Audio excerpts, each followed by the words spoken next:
ఖమ్మంలో మరోసారి high tension వాతావరణం నెలకొంది. మున్నేరు వరద ఉధృతి గంట గంటకు పెరుగుతోంది. ప్రస్తుతం వరద ప్రవాహం 15.75 అడుగులకు చేరుకుంది. వరద నీటి మట్టం గంటకు 3 అడుగుల చొప్పున పెరుగుతోంది. దీంతో ముంపు ప్రాంతాల ప్రజల్ని ఖాళీ చేయించి పునరావాస కేంద్రాలకు తరలిస్తున్నారు.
ఖమ్మం జిల్లా కొణిజర్ల మండలం తీగల బంజారా దగ్గర వాగు పొంగి పొరలుతోంది. దీంతో పల్లిపాడు నుండి ఏన్కూరు వరకు రహదారిపై రాకపోకలు నిలిపేశారు.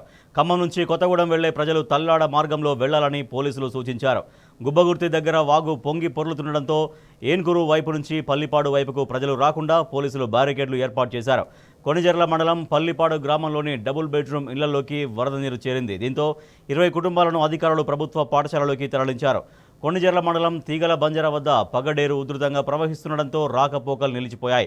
ఏనుకూరు పల్లిపాడు మధ్య రహదారిపై వాహనాల రాకపోకలు పూర్తిగా నిలిపేశారు. దీంతో 10 గ్రామాలకు రాకపోకలకు అంతరాయం ఏర్పడింది. పల్లిపాడు ఏనుకూరు వెళ్లే రహదారిపై ఎవరు వెళ్లకుండా అధికారులు బారికేడ్లు ఏర్పాటు చేశారు. ఖమ్మం కవిరాజు నగర్లో వరద నీరు భారీగా చేరింది. అటు లకారం చెరువు దగ్గర వరద నీరు ఉధృతి పెరిగింది. దీంతో ప్రభావిత ప్రాంత ప్రజలు భయాందోళనకు గురవుతున్నారు.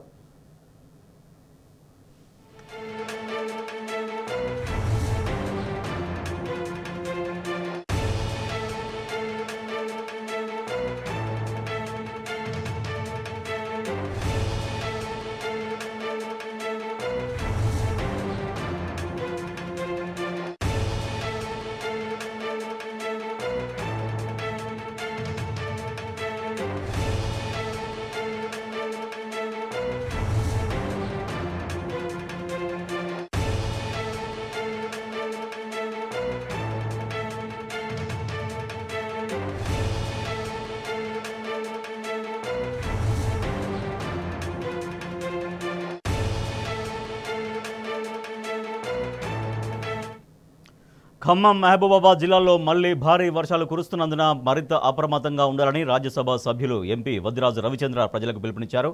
ఇటీవల వరద ముంచెత్తడంతో ఖమ్మం మహబూబాబాద్ జిల్లాలకు చెందిన ప్రజలు తీవ్ర ఇబ్బందులు పడుతున్న నేపథ్యంలో అవసరమైన ముందస్తు చర్యలు చేపట్టి ఎటువంటి ఆస్తి ప్రాణ నష్టం జరగకుండా చూడాలని అధికారులకు ఫోన్ చేసి పలు సూచనలు చేశారు.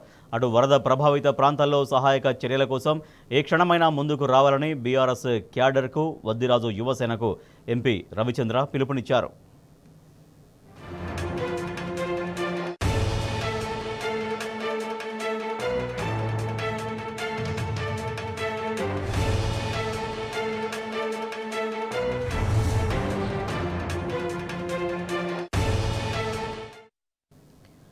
మున్నేరులో అంతకంతకు ప్రవాహం పెరుగుతోంది. మరోసారి లోతట్టు ప్రాంతాలు నీట మునిగాయి. దాంతోపాటుగా మహబూబాబాద్ ఖమ్మం జిల్లాలకు మళ్లీ వర్ష సూచన ఉన్న నేపథ్యంలో ప్రజలు అప్రమత్తంగా ఉండాలని అధికారులు చెబుతున్నారు, ప్రజాప్రతినిధులు సూచిస్తున్నారు. మా ప్రతినిధి సాంబశివరావు మనకు మరింత సమాచారం అందిస్తారు. సాంబశివరావు, మున్నేరులో ప్రవాహం ఇప్పటికి కూడా అంతకంతకు పెరుగుతోంది. లోతట్టు ప్రాంతాలు మళ్లీ నీట మునిగుతున్నటువంటి పరిస్థితి మనకు కనిపిస్తోంది. సో ఇప్పటికే ఆ ప్రజల్ని ఎక్కడికి తరలించారో వాళ్ళకు పునరావాస కేంద్రాల ఏర్పాటు ఎట్లా జరిగి ఉంది?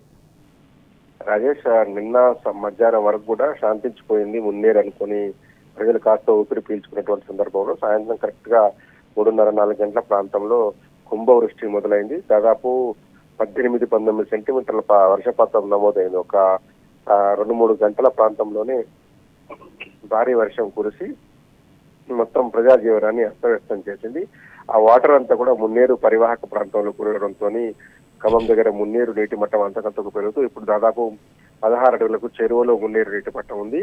మొదటి ప్రమాద హెచ్చరికకు జారీ చేస్తారు. అంటే జనరల్ గా 16 అడుగుల తర్వాత మొదటి ప్రమాద హెచ్చరికను జారీ చేసి ఆ లోతట్టు ప్రాంత ప్రజలందరినీ కూడా సురక్షిత ప్రాంతాలకు తరలించేటువంటి కార్యక్రమం ఇది జనరల్ గా జరిగేది. కానీ గడిచిన 10 రోజులుగా జరుగుతున్నటువంటి సిచ్యువేషన్ ఏంటంటే ఎప్పుడైనా సరే క్లౌడ్ బరస్ట్ సిచ్యువేషన్ లాగా 20-25 సెంటీమీటర్ల వర్షపాతం కురవడం, ఒక్కసారిగా మున్నేరు వరద ప్రవాహం పెరిగి ఇళ్లను ముంచేస్తున్నటువంటి పరిస్థితి గత 10 రోజులుగా జరుగుతుంది. నిన్న రాత్రి కూడా అదే రీతిలో వర్షం కురిసింది. ఆ నేపథ్యంలోనే మహబూబాద్ క్యాచ్మెంట్ ఏరియా ప్రధానంగా మున్నేరు నదికి వరద ఎక్కడి నుంచి వస్తుందంటే మహబూబాద్ జిల్లాలో నుంచి, అట్లాగే భద్రాద్రి కొత్తగూడెం జిల్లాలో ఉన్నటువంటి Yellandu constituency, Gundala sub division ప్రాంతం నుంచి పైనుంచి మొదలుకుంటే కింది వరకు కూడా అంతా వరద అంతా కూడా మున్నేరు వైపే వస్తుంది. ఆ క్యాచ్మెంట్ ఏరియాలో భారీ వర్షాలు కురుస్తున్నాయి రాత్రి నుంచి. అన్నిటికీ తోడు ఆ ప్రాంతంలో ఉన్నటువంటి అనేక చెరువులు, వాగులు పొంగి పొర్లుతున్నటువంటి నేపథ్యంలో ఖమ్మం దగ్గర మున్నేరు వరద అంతకంతకు పెరుగుతుంది. ఖమ్మం నగరంలో రాత్రే చాలా కాలనీలకు నీళ్లు వచ్చినటువంటి పరిస్థితి. చైతన్య నగర్ కావచ్చు, కవిరాజ్ నగర్, ఇది మున్నేరుతో సంబంధం. ప్రజల్ని ఎక్కడికి తరలించారు? ప్రస్తుతం అక్కడ లోతట్టు ప్రాంతాల ప్రజల్ని ఈ సమయానికి ఎక్కడికి తరలించారు? మొన్నటి ఎఫెక్ట్ దాటికి ప్రజలు చాలా నష్టపోయారు కాబట్టి రాత్రి చాలా మంది ప్రజలను ఖాళీ చేయించి తీసుకొచ్చి ఖమ్మం నగరంలో ఉంచినటువంటి దాదాపు 10-12 షెల్టర్ జోన్లలో వారందరినీ పునరావాస కేంద్రాల్లో వారందరినీ ఉంచారు. స్వర్ణ భారతి కావచ్చు, నయాబజార్ కావచ్చు, ఆ ప్రాంతంలో ఫంక్షన్ హాల్ ఉన్నటువంటి మంచికట్టి ఫంక్షన్ హాల్ కూడా వాడుకోమని చెప్పి సిపిఎం పార్టీ కూడా ప్రకటించిన నేపథ్యంలో ఆయా ప్రాంతాల్లో ఉన్నటువంటి ప్రజలందరినీ కూడా రాత్రే తరలించి తీసుకొచ్చి పునరావాస కేంద్రంలో ఉంచారు. ప్రజలు మొన్న జరిగినటువంటి విపత్తును, ఆ విలయాన్ని చూశారు కాబట్టి ఇమీడియట్ గా వాళ్ళు అధికారులు వచ్చినా రాకపోయినా కానీ ప్రజలందరూ కూడా బయటకు వచ్చారు. నిన్నంతట్లో కూడా అధికారులు కూడా రాత్రంతా తిరుగుతూ ఆ ప్రజలను ఖాళీ చేయించేటట్టు ప్రయత్నం చేశారు. ముందు మున్నేరు పరివాహక ప్రాంతంలో ముందు ఎవరైతే ఉన్నారో వాళ్లను బయటికి తీసుకొచ్చారు. కొంత ఒడ్డున ఉండేటువంటి వాళ్ళకు కొంత రిలీఫ్ ఉన్నప్పటికీ కూడా అందరూ కూడా బయటకు తరలి వచ్చేసి మున్నేరు ముంచేసేటు ప్రమాదం ఉంటుంది కాబట్టి పునరావాస కేంద్రాలకు వెళ్లిపోవాలని చెప్పారు. వాళ్ళందరూ కూడా పునరావాస కేంద్రంలో ఉన్నారు. అయితే ఇప్పుడు వర్షం కాస్త శాంతించినప్పటికి కూడా మున్నేరు మాత్రం ఇంకా ఉధృతంగా ప్రవహిస్తుంది, ఇంకా పెరిగేటువంటి అవకాశం ఉంటుందని చెప్పి అధికారులు చెప్తున్నారు. కాబట్టి పునరావాస కేంద్రంలోనే ఆ ప్రజలంతా ఉండేటువంటి అవకాశం ఉంది. Rajesh, right, thank you Sambasivarao. మున్నేరులో అంతకంతకు వరద పెరుగుతోంది. మరోసారి లోతట్టు ప్రాంతాలు నీట మునిగాయి. దీంతో అధికారులు అక్కడి నుంచి ఖాళీ చేయించి వాళ్ళని పునరావాస కేంద్రాలకు తరలించారు. దాదాపుగా 10-15 గ్రామాలకు రాకపోకలకు పూర్తిగా అంతరాయం ఏర్పడింది ఈ మున్నేరు వాగు మళ్లీ పొంగి ప్రవహించడంతో.